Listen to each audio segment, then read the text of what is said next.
ਜਸਮੀਤ ਸਿੰਘ ਭਾਟੀਆ ਜੀ ਸਾਡੇ ਨਾਲ ਜੁੜੇ ਹੋਏ ਨੇ। ਭਾਟੀਆ ਜੀ, ਸਵਾਲ ਪਹਿਲਾ ਇਹੀ, ਮੁੱਖ ਮੰਤਰੀ ਦੇ ਨਾਲ ਮੁਲਾਕਾਤ, ਉਸ ਤੋਂ ਬਾਅਦ ਬਾਰ ਐਸੋਸੀਏਸ਼ਨ ਨੇ ਆਪਣੀ ਹੜਤਾਲ ਨੂੰ ਵਾਪਸ ਲੈਣ ਦਾ ਜ਼ਿਕਰ ਕਰ ਦਿੱਤਾ। ਇਸ ਪੂਰੇ ਇਸ਼ੂ ਨੂੰ ਕਿਵੇਂ ਦੇਖ ਰਹੇ ਹੋ ਤੇ ਹੁਣ ਤੱਕ ਦੀ ਪੁਲਿਸ ਦੀ ਕਾਰਵਾਈ ਔਰ ਪੁਲਿਸ ਦੇ ਉੱਤੇ ਹੋਏ ਐਕਸ਼ਨ ਦੇ ਨਾਲ ਕੀ ਸੰਤੁਸ਼ਟ ਹੈ ਬਾਰ ਐਸੋਸੀਏਸ਼ਨ ਜੋ ਹੜਤਾਲ ਕਰ ਰਹੀ ਸੀ? देखो जी, जिथे तक तो हैगा जी, जोड़ा भी एक्ट होया है सारे पता है जी कि बहुत मंदभागा एक एक्ट होया है। जे किसी एक वकील नाल हो रहा है जो एक लॉ दा प्रोटेक्टर है, लॉ नूं इनफोर्स कराउंदा है, ते एक नॉर्मल पब्लिक नाल, आम जनता नाल की हुंदा होएगा, इहनूं असीं सिर्फ इमेजिन ही कर सकते हैं। ਤੇ ਸਾਡੀ ਜਿਹੜੀ ਡਿਮਾਂਡ ਸੀਗੀਆਂ, ਅੱਜ ਅਸੀਂ ਸੀਐਮ ਸਾਹਿਬ ਨੂੰ ਮਿਲੇ ਉਹ ਡਿਮਾਂਡਸ ਨੂੰ ਲੈ ਕੇ ਜੀ ਕਾਫੀ ਹੱਦ ਤੱਕ ਸਾਡੀ ਡਿਮਾਂਡਸ ਨੂੰ ਉਹਨਾਂ ਨੇ ਮੱਦੇਨਜ਼ਰ ਰੱਖਦੇ ਹੋਏ ਆਰਡਰ ਪਾਸ ਕੀਤਾ, ਜਿਹੜਾ ਕਾਫੀ ਸਰਾਹਨੀय ਹੈ। ਜਿਹੜੇ 3 ਮੇਨ ਅਕਿਊਜ਼ਡ ਆਈ ਵਿਲ ਸੇ ਜੀ ਅਰੈਸਟ ਕੀਤੇ ਗਏ ਨੇ, ਜਿਹੜੇ ਡਾਇਰੈਕਟਲੀ ਪਿਨ ਪੁਆਇੰਟ ਕੀਤੇ ਗਏ ਸੀਗੇ ਸਾਡੇ ਵਕੀਲ ਸਾਥੀ ਤੋਂ ਨੇ ਕੀਤੇ ਸੀਗੇ। ਤੇ ਇਹਦੇ ਲਈ ਅਸੀਂ really we are grateful to the Punjab ਸਰਕਾਰ ਕਿ ਇਹਨਾਂ ਨੇ ਬੜਾ ਪ੍ਰੋਮਪਟਲੀ ਇਸ ਤੇ ਐਕਸ਼ਨ ਲਿੱਤਾ ਹੈ। ਤੇ ਜਿੱਥੇ ਤੱਕ ਦਾ ਸਵਾਲ ਹੈ ਐਸਆਈਟੀ ਵਗੈਰਾ ਦਾ ਤੇ ਹੋਰ ਜਿਹੜੀ ਡਿਵੈਲਪਮੈਂਟਸ ਹੋਈਆਂ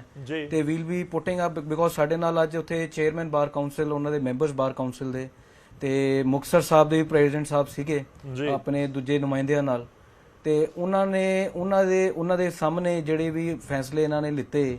ਜਿਹੜੇ ਵੀ ਇਹਨਾਂ ਨੇ ਸੀਐਮ ਸਾਹਿਬ ਨੇ ਉੱਥੇ ਡਿਕਲੇਰੇਸ਼ਨ ਕੀਤੀ ਤੇ ਜਿਸ ਤੇ ਐਕਟ ਅਪਾਉਣ ਕੀਤਾ ਉਹਨਾਂ ਨੇ, ਉਹ ਸਾਡੇ ਸਾਹਮਣੇ ਹੈ। ਤੇ ਇਹ ਸਾਰੀ ਚੀਜ਼ਾਂ ਮੁਕਤਸਰ ਸਾਹਿਬ ਦੀ ਕੱਲ ਜਨਰਲ ਹਾਊਸ ਦੀ ਮੀਟਿੰਗ ਹੈਗੀ ਹੈ ਬਾਰ ਐਸੋਸੀਏਸ਼ਨ ਦੀ,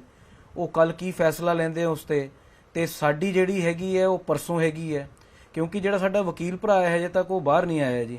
ਜਦ ਕਿ ਸਾਨੂੰ ਅਸ਼ੋਰੈਂਸ ਦਿੱਤੀ ਗਈ ਹੈ ਐਂਡ ਆਈ ਥਿੰਕ ਉਹ ਪੂਰੀ ਵੀ ਹੋਏਗੀ ਸੀਐਮ ਸਾਹਿਬ ਵੱਲੋਂ ਕਿ ਜਿਹੜਾ ਵਰਿੰਦਰ ਸਿੰਘ ਐਡਵੋਕੇਟ ਹੈ ਹੀ ਵਿਲ ਬੀ ਰਿਲੀਜ਼ਡ ਫੋਰਥਵਿਥ, ਤੇ ਉਹਨੂੰ 169 ਦੇ 2 ਦੇ ਤਹਿਤ ਸੀਆਰਪੀਸੀ ਉਹਨੂੰ ਰਿਲੀਜ਼ ਕੀਤਾ ਜਾਏਗਾ, ਕਿਉਂਕਿ ਉਹਦੇ ਖਿਲਾਫ ਕੁਝ ਨਹੀਂ ਹੈਗਾ ਜੀ। ਠੀਕ ਹੈ, ਤੇ we are waiting for his release and for cancellation of FIR against him. Sir, council ਦੇ ਵੱਲੋਂ ਆਪਣੀ ਸਟ੍ਰਾਈਕ ਨੂੰ ਵਾਪਸ ਲੈਣ ਦਾ ਐਲਾਨ ਕਰ ਦਿੱਤਾ ਗਿਆ, ਤੁਹਾਡੀ ਗੱਲਬਾਤ ਹੋਈ ਕੋਈ? ਹਾਂਜੀ, ਮੈਨੂੰ ਵੀ ਮੈਸੇਜ ਆਇਆ ਸੀਗਾ ਜੀ ਉਹਨਾਂ ਦਾ, ਬਟ ਜਿੰਜ ਅਸੀਂ ਪਹਿਲਾਂ ਹੀ ਆਪਣੀ ਫਰਾਈਡੇ ਦੀ ਜਨਰਲ ਹਾਊਸ ਦੀ ਮੀਟਿੰਗ ਕਾਲ ਕੀਤੀ ਹੋਈ ਸੀ ਆਪਣੀ ਐਸੋਸੀਏਸ਼ਨ ਦੀ। ਠੀਕ ਹੈ, ਤੇ ਸਾਡੇ ਜਿਹੜੀ ਬਰਾਦਰੀ ਹੈ ਉਹਨੂੰ ਸਿੰਸ ਆਪਾਂ ਟਾਈਮ ਹੀ 9:30 ਵਜੇ ਸਵੇਰ ਦਾ ਦਿੱਤਾ ਹੋਇਆ ਫਰਾਈਡੇ ਦਾ, ਤੇ ਆਪਾਂ 9:30 ਵਜੇ ਫਰਾਈਡੇ ਨੂੰ ਮਿਲ ਕੇ ਜੋ ਵੀ ਡਿਵੈਲਪਮੈਂਟ ਹੋਈਆਂ ਨੇ wheel B ਪੁਆਇੰਟਿੰਗ out to the general house. ਠੀਕ ਹੈ ਸਰ, ਇੱਕ ਛੋਟਾ ਜਿਹਾ ਜੇਕਰ ਤੁਸੀਂ ਸਮਝਾ ਸਕੋ ਲੋਕਾਂ ਨੂੰ ਵੀ ਇਹ ਪੂਰਾ ਮਾਮਲਾ ਕਿ ਆਖਿਰ ਇੰਨਾ ਜ਼ਿਆਦਾ ਹਾਈਲਾਈਟ ਹੋਇਆ, ਇੰਨਾ ਜ਼ਿਆਦਾ ਚਰਚਾ ਦੇ ਵਿੱਚ ਰਿਹਾ, ਐਗਜ਼ੈਕਟਲੀ ਕਦੋਂ ਦੀ ਘਟਨਾ ਹੈ, ਕਦੋਂ ਕੀ ਕੁਝ ਹੋਇਆ, ਜੇਕਰ ਤੁਸੀਂ ਥੋੜਾ ਜਿਹਾ ਚਾਨਣਾ ਪਾ ਸਕੋ। ਹਾਂਜੀ, ਇਹਦੇ ਚ ਜੀ ਜਿਹੜੇ ਸਾਡੇ ਵਕੀਲ ਸਾਹਿਬ ਨੇ ਵਰਿੰਦਰ ਸਿੰਘ ਜੀ, ਇਹਨਾਂ ਦੇ ਇੱਕ ਕਲਾਇੰਟ ਸੀਗੇ ਜੋ ਜਿਨ੍ਹਾਂ ਤੇ ਇਹਨਾਂ ਨੂੰ ਪੁਲਿਸ ਵਾਲਿਆਂ ਨੂੰ ਸ਼ੱਕ ਸੀਗਾ ਕਿ ਉਹ ਸ਼ਾਇਦ ਡਰੱਗਸ ਦਾ ਕੰਮ ਕਰਦਾ ਹੈ, ਤਸਕਰ ਹੈ, ਤੇ ਇਹ ਉਹਨਾਂ ਦੀ ਇੱਕ ਕੰਪਲੇਂਟ ਲੈ ਕੇ ਪੁਲਿਸ ਸਟੇਸ਼ਨ ਗਏ ਸੀਗੇ ਜੀ, ਜਿੱਥੇ ਇਹਨਾਂ ਨੂੰ ਸਨੇ ਉਹਦੇ ਆਪਣਾ ਜਿਹੜਾ ਇਹਨਾਂ ਦੇ ਨਾਲ ਜਿਹੜਾ ਇਹਨਾਂ ਦਾ ਕਲਾਇੰਟ ਸੀਗਾ ਉਹਨਾਂ ਨੂੰ ਅਰੈਸਟ ਕਰ ਲਿਆ ਗਿਆ ਜੀ, ਵਿਦਆਊਟ ਗਿਵਿੰਗ ਐਨੀ ਕਾਜ਼ ਕਿ Y he is being arrested. once he was ਉਹਨਾਂ ਨੇ ਦੱਸਿਆ ਵੀ ਜੀ ਮੈਂ ਤਾਂ ਐਡਵੋਕੇਟ ਹਾਂ, ਤੇ ਉਹਨਾਂ ਨੂੰ ਕਿਹਾ ਗਿਆ, ਜੋ ਉਹਦੀ ਸਟੇਟਮੈਂਟ ਹੈ ਜੀ ਵਰਿੰਦਰ ਸਿੰਘ ਜੀ ਦੀ 156(3) ਦੇ ਤਹਿਤ ਜਿਹੜੀ ਉਹਨਾਂ ਨੇ ਕੰਪਲੇਂਟ ਦਿੱਤੀ ਹੈ ਸੀਜੀਐਮ ਸਾਹਿਬ ਨੂੰ, ਉਹਦੇ ਅਕੋਰਡਿੰਗਲੀ ਉਹਨੇ ਕਿਹਾ ਜੀ ਮੈਂ ਤਾਂ ਸਿਰਫ ਇੱਕ ਵਕੀਲ ਹੋਣ ਦੇ ਨਾਤੇ ਇਹਦੇ ਨਾਲ ਆਇਆ ਤੇ ਇੱਕ ਕੰਪਲੇਂਟ ਦਿੱਤੀ ਹੈ ਜੀ, ਮੇਰੀ ਕੀ ਗਲਤੀ ਹੈ। ਲੇਕਿਨ ਉਸ ਤੋਂ ਬਾਅਦ ਮੈਂ ਹੁਣ ਇਹ ਟੀਵੀ 'ਚ ਬਾਰ-ਬਾਰ ਰਿਪੀਟ ਨਹੀਂ ਕਰ ਸਕਦਾ, ਜੋ ਉਹਦੇ ਨਾਲ ਹਰਕਤਾਂ ਕੀਤੀਆਂ, ਮਾਰ ਕੁਟਾਈ ਤਾਂ ਬਹੁਤ ਛੋਟੀ ਚੀਜ਼ ਹੈ, ਐਸੀ ਸ਼ਰਮਨਾਕ ਚੀਜ਼ਾਂ ਕੀਤੀਆਂ, ਅਨਨੈਚੁਰਲ ਸੈਕਸ ਕੀਤਾ ਹੈ ਜਿਹੜੀ ਆਪਾਂ ਮੈਂ ਕਹਿ ਵੀ ਨਹੀਂ ਸਕਦਾ ਸ਼ਬਦਾਂ 'ਚ,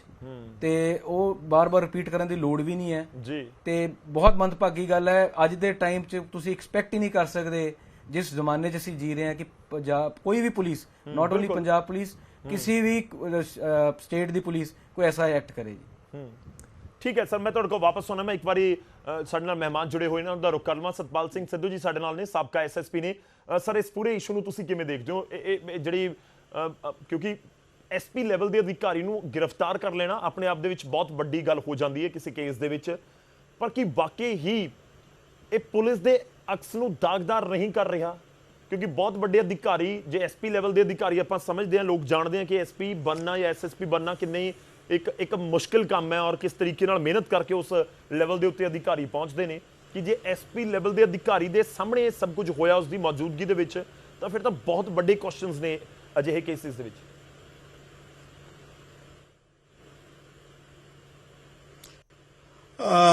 गौरव जी, मैं एको गल कहूँगा जी ਕਿ ਜਿੱਥੋਂ ਤੱਕ ਪੁਲਿਸ ਦੇ ਜੇਕਰ ਜੋ ਵੀ ਕੁਝ ਹੋਇਆ ਇਸ ਨੂੰ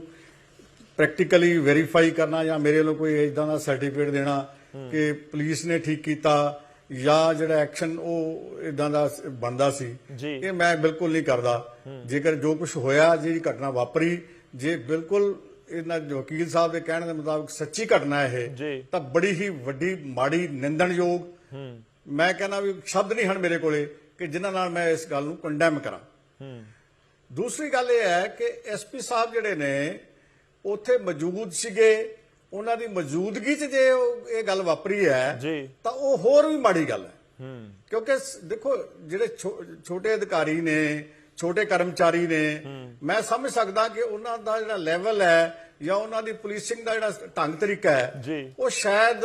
ਓਡਾ ਵਧੀਆ ਨਾ ਹੋਵੇ ਜਾਂ ਉਹ ਇਦਾਂ ਦੀ ਗਲਤੀ ਕਰ ਜਾਣ, ਲੇਕਿਨ ਜਦੋਂ ਉੱਥੇ ਐਸਪੀ ਲੈਵਲ ਦੇ ਅਫਸਰ ਮੌਜੂਦ ਹੋਣ ਤਾਂ ਇਦਾਂ ਦੀ ਹਰਕਤ, ਜਿੱਦਾਂ ਦੀ ਹਰਕਤ ਮੇਰੇ ਦੋਸਤ ਦੱਸ ਰਹੇ ਸੀ ਪ੍ਰਧਾਨ ਜੀ ਵਕੀਲ ਸਾਹਿਬ, ਉਹ ਤਾਂ ਬਹੁਤ ਮੈਂ ਐਕਸੈਪਟ ਨਹੀਂ ਕਰ ਸਕਦਾ ਕਿ ਐਜ਼ ਪੁਲਿਸ ਅਫੀਸਰ, ਔਰ ਮੇਰੀ ਬੜੀ ਲੰਬੀ ਇਨਿੰਗ ਹੈ ਪੁਲਿਸ ਅਫੀਸਰ ਦੀ,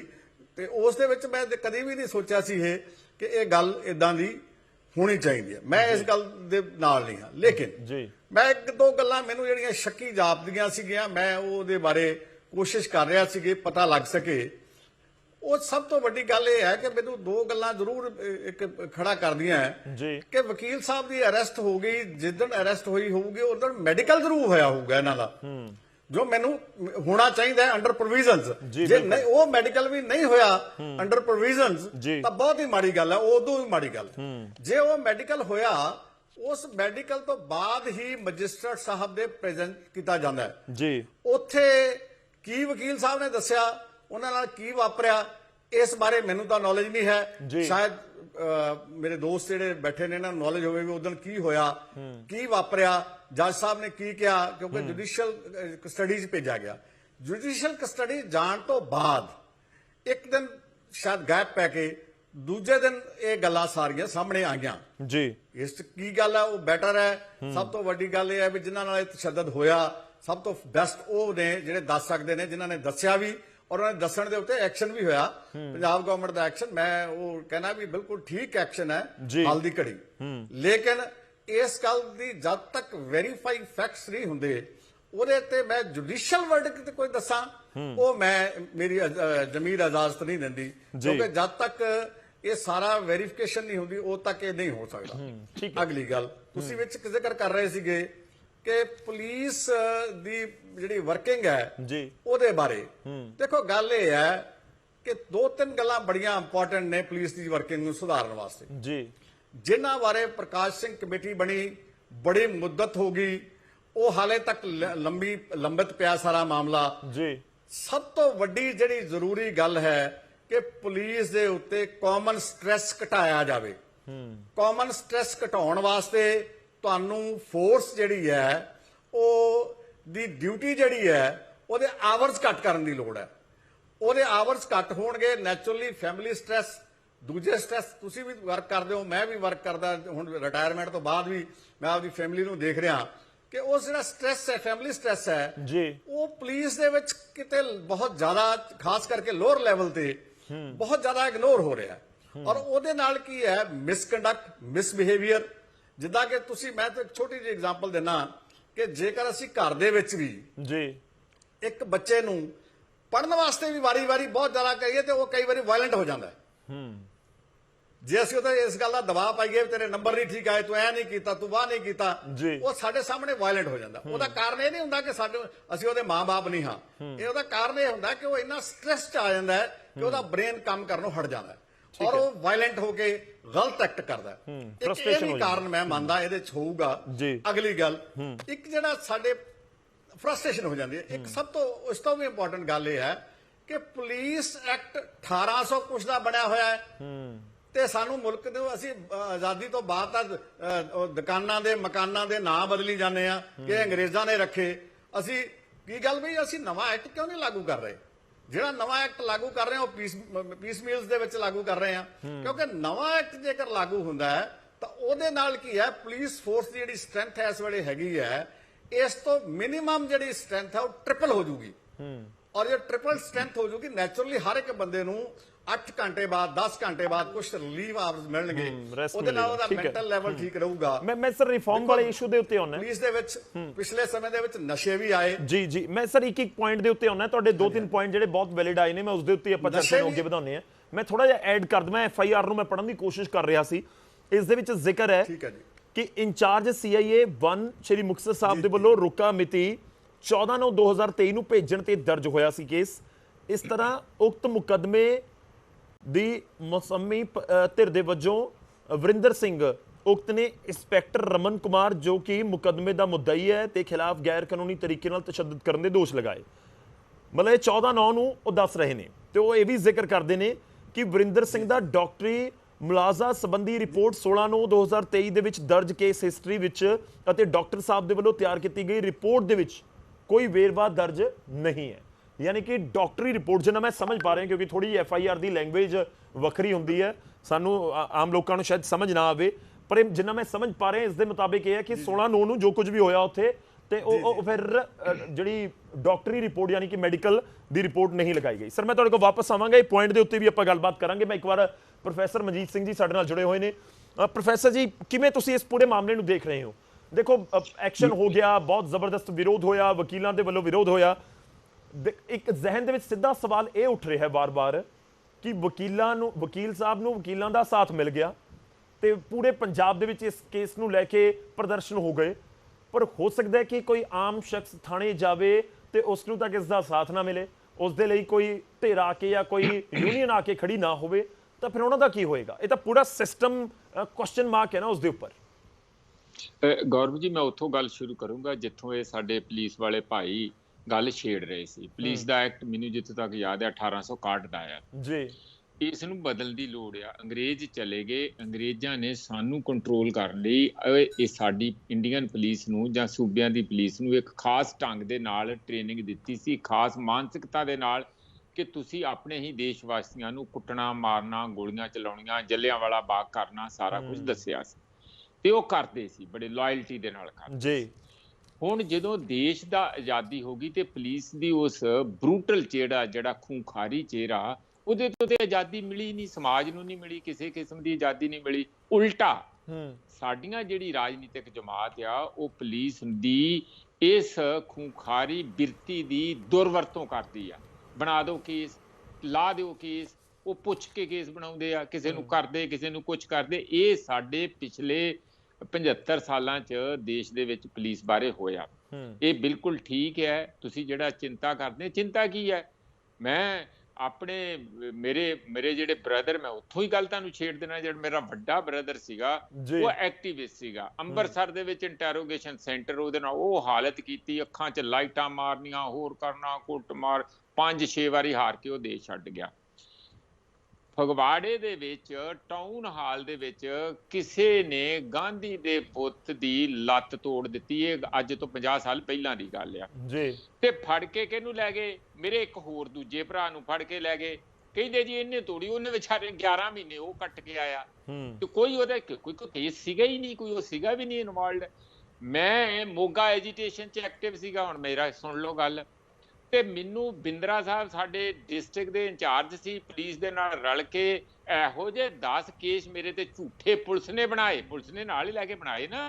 ਕਿ ਇਹਨੇ ਜੀ ਬਰਸ਼ੀਆਂ ਇਕੱਠੀਆਂ ਕੀਤੀਆਂ ਇਹਨੇ ਸਿਨੇਮੇ ਨੂੰ ਅੱਗ ਲਾਈ ਇਹਨੇ ਹੌਜਰੀ ਨੂੰ ਅੱਗ ਲਾਈ ਤੇ ਮੈਂ ਹਾਈ ਕੋਰਟ 'ਚ ਜਦੋਂ ਮੇਰੀ ਪੇਸ਼ੀ ਪਈ ਸਨ 72 'ਚ ਤੇ ਮੈਂ ਪਿੱਛੇ ਬਿੰਦਰਾ ਸਾਹਿਬ ਬੈਠੇ ਸੀ ਜਿਹੜੇ ਬਾਅਦ 'ਚ ਤੁਹਾਨੂੰ ਪਤਾ ਉਹ ਕ੍ਰਿਕਟ ਦੇ ਵੀ ਰਹੇ ਹੋਰ ਵੀ ਰਹੇ ਆ ਮੈਂ ਇਹਨਾਂ ਨੂੰ ਜੱਜ ਦੇ ਸਾਹਮਣੇ ਸ਼ਰਮਿੰਦਿਆਂ ਕੀਤਾ ਓਏ ਤੋਏ ਕੀਤੀ ਕਿ ਇਹ ਬੰਦੇ ਆ ਤੁਹਾਡੇ ਇਹ ਆਪਣੇ ਯਾਨੀ ਸਟੂਡੈਂਟ ਮੈਂ ਅਜੇ ਯੰਗ ਸਟੂਡੈਂਟ ਸੀ 18-19 ਸਾਲ ਦਾ ਉਦੋਂ ਕਿ ਇਹਨਾਂ ਨੇ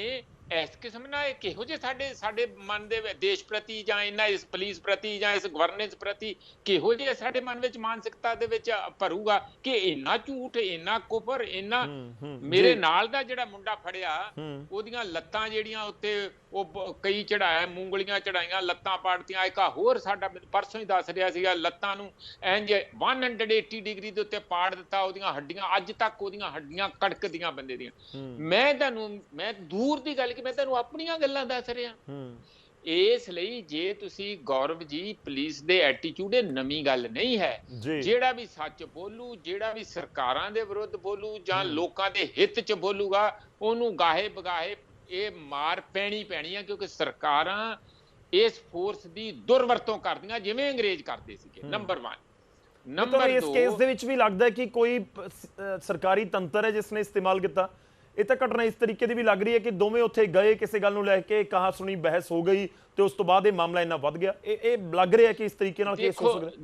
ਦੇਖੋ ਇਹ ਸਟੋਰੀ ਸਾਡੇ ਕੋਲ ਪੂਰੀ ਨਹੀਂ ਆਈ। ਪਹਿਲੇ ਦਿਨ ਇਹ ਸਟੋਰੀ ਚੱਲੀ, ਉਦਣ ਇਹ ਸੀ ਕਿ ਕੁਝ ਲੋਕ ਪੁਲਿਸ ਦੇ ਹੱਕ 'ਚ ਆ, ਕੁਝ ਲੋਕ ਵਕੀਲਾਂ ਦੇ ਹੱਕ 'ਚ ਆ ਜੀ। ਇਹ ਸਟੋਰੀ ਵੀ ਚੱਲ ਰਹੀ ਹੈ ਕਿ ਇਹ ਗੱਲ ਪਿੰਡ ਦੇ ਵਿੱਚ ਅੱਜ ਲੱਖਾ ਸਿਧਾਣਾ ਨੇ ਬਿਆਨ ਦਿੱਤਾ ਸੋਸ਼ਲ ਮੀਡੀਆ ਤੇ, ਸਾਫ਼ ਕਿਹਾ ਹੈ ਲੱਖਾ ਸਿਧਾਣਾ ਨੇ ਕਿ ਮੈਂ ਉਸ ਪਿੰਡ 'ਚ ਜਾ ਕੇ ਜਿੱਥੋਂ ਦਾ ਵਕੀਲ ਹੈ ਇਨਕੁਆਇਰੀ ਕਰਕੇ ਆਇਆ ਤੇ ਪਿੰਡ ਦੇ ਲੋਕ ਕਹਿੰਦੇ ਆ ਕਿ ਵਕੀਲ ਉਸ ਬੰਦੇ ਨੂੰ ਪ੍ਰੋਟੈਕਟ ਕਰਦਾ ਜਿਹੜਾ ਇੱਥੇ ਨਸ਼ਾ ਵੇਚਦਾ।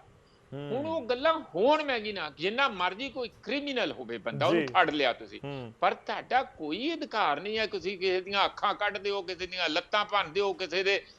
ਇਹੋ ਵੀ। ਮੈਂ ਸਨ 70 ਦੇ ਵਿੱਚ ਜਿਹੜੀ ਨਕਸਲਾਈਟ ਮੂਵਮੈਂਟ ਸੀ, ਉਹਨਾਂ ਦੇ ਮੂੰਹ ਦੇ ਉੱਤੇ ਗੰਦ ਬੰਨ ਦਿੰਦੇ ਸੀ, ਪਜਾਮੇ 'ਚ ਚੂਹੇ ਪਾ ਦਿੰਦੇ ਸੀਗੇ, ਫਿਰ ਉਹਨਾਂ ਨੂੰ ਆ ਜਿਹੜਾ ਕੀੜੀਆਂ ਦੇ ਭੌਣ ਤੇ ਬਿਠਾ ਦਿੰਦੇ ਸੀ, ਉਹਨਾਂ ਨੂੰ ਸ਼ਹਿਦ ਲਾ ਕੇ ਜਾਂ ਕੋਈ ਹੋਰ ਕਿਸੇ ਕਿਸਮ ਦਾ ਗੁੜ ਲਾ ਕੇ, ਜਾਂ ਤਾਂ ਕਿ ਉਹਨਾਂ ਨੂੰ ਕੱਟਣ। ਮਤਲਬ ਇਹੋ ਜਿਹੇ ਕ੍ਰਿਮੀਨਲ ਮਾਈਂਡ ਹੈਗੇ। ਬੰਦਾ ਜਿਹੜਾ ਪੁਲਿਸ ਦੇ ਇੱਕ ਵਾਰੀ ਚਲੇ ਜਾਏ ਜਾਂ ਇਹੋ ਜਿਹੇ ਟਿੱਟੇ ਚੜ ਜਾਏ, ਸਮਝ ਲਓ ਜਾਂ ਤੇ ਉਹ ਸਾਰੀ ਉਮਰ ਲਈ ਯਾਦ ਰੱਖਦਾ, ਅਪਾਹਜ ਹੋ ਜਾਂਦਾ। ਔਰ ਉਹਨਾਂ ਦੇ ਜਿਹੜੇ ਤਰੀਕੇ 3rd ਡਿਗਰੀ ਮੈਥਡ ਜਿਨ੍ਹਾਂ ਨੂੰ ਕਹਿੰਦੇ ਆ, ਉਹਨਾਂ ਤੋਂ ਅਜੇ ਸਾਡਾ ਦੇਸ਼ ਸੁਰਖਰੂ ਨਹੀਂ ਹੋਇਆ। ਅੰਮ੍ਰਿਤਸਰ ਦੇ ਵਿੱਚ ਬਹੁਤ ਵੱਡਾ ਇੰਟਰੋਗੇਸ਼ਨ ਸੈਂਟਰ ਆ, ਪਟਿਆਲੇ ਦੇ ਵਿੱਚ ਬਥੇਰੀ ਕੁੱਟਮਾਰ ਇਹੋ ਜਿਹਾ ਕਰਦੇ, ਪੁੱਠਾ ਲਟਕਾ ਦਿੰਦੇ ਆ। ਮਲਵਿੰਦਰ ਮਾਲੀ ਤੁਹਾਡੇ ਸਾਹਮਣੇ ਰੋਜ਼ ਮੀਡੀਆ ਦੇ ਵਿੱਚ ਬੋਲਦਾ, ਉਹਦੇ ਨਾਲ ਇੰਜ ਹੋਈ, ਪੁੱਠਾ ਲਟਕਾਇਆ ਉਹਨੂੰ। ਜਾਣੀ ਅਸੀਂ ਉਹ ਪੀੜ੍ਹੀ ਦੇ ਲੋਕ ਹੈਗੇ ਜਿਹੜੇ ਤੁਹਾਡੇ ਸਾਹਮਣੇ ਬੈਠੇ ਆ, ਜਿਨ੍ਹਾਂ ਨੇ ਮੂਵਮੈਂਟਾਂ, 2 ਬਹੁਤ ਵੱਡੀਆਂ ਖਾੜਕੂ ਮੂਵਮੈਂਟਾਂ ਦੇਖੀਆਂ। ਨਕਸਲਾਈਟ ਮੂਵਮੈਂਟ ਦੇਖੀ ਸਾਡੇ ਇਸ ਜ਼ਮਾਨੇ ਦੇ ਵਿੱਚ, ਫਿਰ ਤੁਸੀਂ ਖਾੜਕੂ ਮੂਵਮੈਂਟ ਜਿਹੜੀ ਖਾਲਿਸਤਾਨ ਲਈ ਕਹਿ ਲਓ ਜਾਂ ਸਿੱਖ ਖਾੜਕੂਵਾਦ ਦੀ ਮੂਵਮੈਂਟ ਆਈ, ਉਹਦੇ ਵਿੱਚ ਖਾਲੜੇ ਦਾ ਕੇਸ ਕੌਣ ਨਹੀਂ ਜਾਣਦਾ। ਕਹਿਣ ਦਾ ਮਤਲਬ ਮੇਰਾ ਇਹ ਹੈ, ਮੈਂ ਤੁਹਾਨੂੰ ਵੈਸੇ ਬਾਈ ਦਾ ਵੇ ਗੌਰਵ ਜੀ ਦੱਸ ਦਿਆਂ, ਜਿਹੜਾ ਫਲੋਰ ਕਿਲਾ ਪੁਲਿਸ ਟ੍ਰੇਨਿੰਗ ਦਾ, ਮੈਂ ਉੱਥੇ ਲੈਕਚਰ ਦੇਣ ਜਾਂਦਾ ਰਿਹਾ ਐਜ਼ ਸੋਸ਼ੀਓਲੋਜਿਸਟ, ਐਜ਼ ਪ੍ਰੋਫੈਸਰ। ਪਰ ਉਹ ਸਾਨੂੰ ਇਹ ਜਿਹੜੇ ਵੀ ਸਾਡੇ ਉੱਥੇ ਪੁਲਿਸ ਅਫੀਸਰ ਸਿੱਖ ਕੇ ਜਾਂਦੇ, IPS ਅਫੀਸਰ ਹੋਰ ਸਿੱਖ ਕੇ ਜਾਂਦੇ, ਜਦੋਂ ਡਿਊਟੀ ਜੁਆਇਨ ਕਰਦੇ ਆ ਤੇ ਉੱਥੇ ਲੋਕਲ ਥਾਣੇਦਾਰ ਕਹਿੰਦੇ ਭਰਾਵਾ ਜਿਹੜਾ ਸਿੱਖ ਕੇ ਆਇਆ ਪਹਿਲਾਂ ਉਹਨੂੰ ਭੁੱਲ ਜਾ। ਇੱਥੇ ਤਾਂ ਸਾਰਾ ਹੀ 2 ਨੰਬਰੀ ਕੰਮ ਚੱਲਣਾ, ਹੇਰਾ ਫੇਰੀ ਚੱਲਣੀ ਆ, ਕੁੱਟਮਾਰ ਚੱਲਣੀ ਆ। ਇਹ ਤੇ ਇਸ ਕਿਸਮ ਦੀ ਜਾਨੀ ਇਹ ਜਿਹੜੀ ਪੁਲਿਸ ਦੀ ਗੈਂਗਸਟਰ ਮੈਂਟੈਲਿਟੀ ਬਣ ਚੁੱਕੀ ਹੈ। ਕੋਈ ਵੀ ਇੱਜ਼ਤਦਾਰ ਔਰਤ ਉਹਦੀ ਪੱਤ ਲੁੱਟੀ ਜਾਏ ਤੇ ਉਹ ਜਾ ਕੇ FIR